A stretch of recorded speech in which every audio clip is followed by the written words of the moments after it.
The next thing on the program is a time for biblical reflection and time for some prayer, which will be led by Sister Ann Montgomery and Molly Rush. While we're thinking about this, I would like us all to remember a friend of all of us named Peter DeMott, who tonight, as he has for the last 2 months, is spending his evening in the Montville State Jail in Uncasville, Connecticut, during the launching of a fast attack submarine electric boat, which Dean mentioned. I remember that.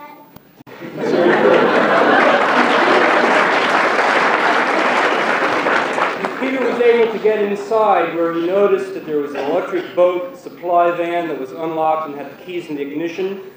With the help of a friend, he safely maneuvered it through a small crowd and then rammed the rudder of one of the Trident submarines, which was under construction, on the deck 5 times, doing much damage to the supply van and some damage to the Trident submarine. It's been called the first decommissioning of the Trident submarine. And we think we can say at least the second act of literal disarmament in the last 35 years. We know that Peter was greatly inspired by the 8 of our sisters and brothers who make up the Plowshares 8.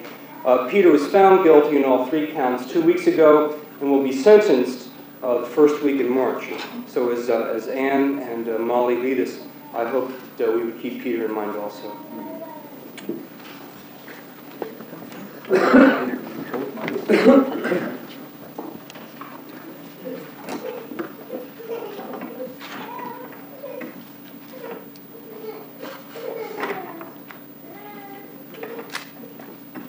The Word was the source of life, and this life brought light to men.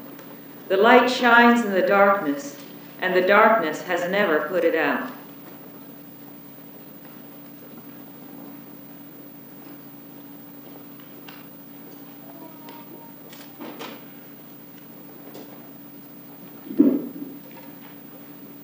From John 12. So Jesus cried aloud, "When a person believes in me, he believes in one who sent me rather than in me. Seeing me, he sees the one who sent me. I have come into the world as light, so that no one who has faith in me should remain in darkness. But if any hear my word and pay no regard to them, I am not the judge. I have not come to judge the world, but to save the world." And from the first letter of John. A person may say, "I am in the light," but one who hates another is still in the dark. Only those who love their brothers and sisters dwell in the light. There is nothing to make one stumble. But those who hate their brothers and sisters dwell in darkness. They walk in the dark and have no idea where they are going, because the darkness has made them blind.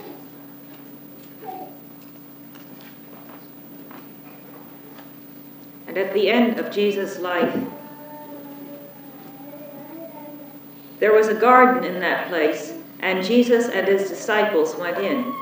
Judas, the traitor, knew where it was, because many times Jesus had met there with his disciples.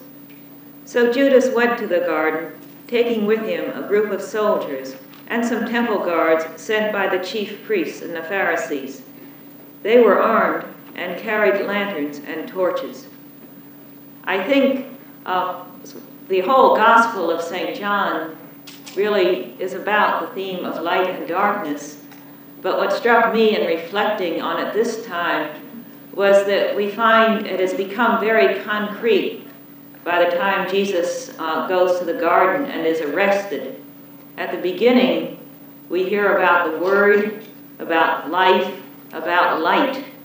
All 3 really mean the same thing.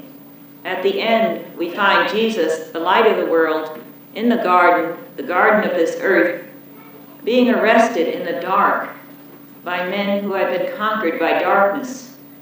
They had to carry torches. They were trusting in these torches the way people today trust in bombs for security. The torches are very feeble, but they could not recognize the light of the world. I think it was a concreteness of this moment that struck me. Jesus had to go into that garden, had to face those men, and he was very much alone at that moment. And yet it was a moment of great hope. because he was giving that message with his life. Someone in my community, reflecting on this, said, tell them about Helen Keller. And I think it's a marvelous example of communication. I think most of us remember that moment when her teacher poured water into her hand, and for the first time the child understood the meaning of language. It was because she felt the water pouring into her hand that that word water became very meaningful. And in her autobiography, she reflects, that living word awakened my soul, gave it light, hope, joy, set it free. I think that's what such actions as the one at GE or Peters or any of the others are trying to say in concrete terms, that if we take life into our hands and meet it this way, then we will have light, life, and hope.